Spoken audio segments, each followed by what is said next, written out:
Muslims today are labeled as terrorists. Many a times, two different labels are given for the same activity of that same individual. About 60, 70 years ago, before India got its freedom, the country where I come from, the Britishers were ruling India. There were many Indians who were fighting for the freedom of the country. These people, by the British government, they were called as terrorists. But the common Indians, we call them as freedom fighters, as patriots. Same people, same activity, but two different labels. If you agree with the view of the British government that they had a right to rule over India, then you have to call these people as terrorists. But if you agree with the view of the common Indians that the Britishers came to India to do business, they have no right to rule over us, then you'll have to call these people as patriots, as freedom fighters. Same people, same activity, but two different labels. And such examples, you can give multiple such examples in world history.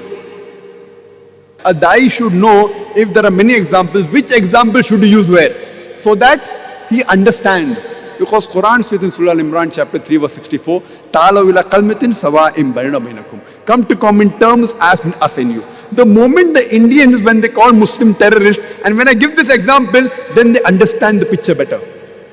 2 months back I was in UK, after the bomb blast, after 7th of July. There was supposed to be a grand conference. Tony Blair, Jack Straw was supposed to come. Last moment they didn't come. But the chief of police was there, the mayor was there. And there also I used example, but my examples were different. I said that in the 18th century, we know of the American Revolution. The Britishers were ruling America. There were many Americans who were fighting for the freedom. In 1776, they got the freedom. And top of the line were Benjamin Franklin, George Washington. They were called as terrorist number 1 by the British government. The person who was terrorist number 1, George Washington, later on, he becomes the president of USA. Imagine, terrorist number 1 becomes the president of USA. And he is an example for all the presidents to follow, including George Bush.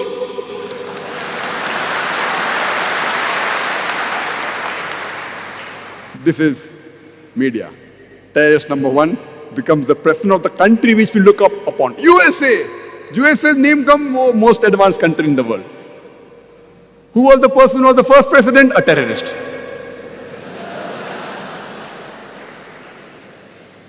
We have the example of Nelson Mandela. Before New South Africa was formed, South Africa was relieved from the white apartheid government. Nelson Mandela, by the white apartheid government, he was imprisoned for 25 years in Robben Islands. He was called as terrorist number 1. Later on, when South Africa gets its freedom from the white apartheid government, he is made the president of New South Africa. And later on, he gets the Nobel Prize for Peace. And he doesn't get a Nobel Prize for Peace for a new activity. Not that he was a terrorist first and then he did some good activities and a bad person has become a good person. No, no. For the same activity for which he was called a terrorist, after a few years, he gets the Nobel Prize for Peace. It is weird. Same activity for which he was imprisoned for 25 years. He was called as terrorist. For the same activity later on, he gets the Nobel Prize for Peace. So this is how the media can convert day into night, black into white, hero into a villain, and a villain into a hero. In short, whoever is in power, whatever he says, turns out to be the gospel truth. We know when Hitler was invading Europe, many countries were resisting. Even France, they resisted. These French people, by the Germans, they were called as terrorists. This is how the media paints a picture. Unfortunately, we Muslims, unfortunately, we are way behind. We should know how to turn the tables over.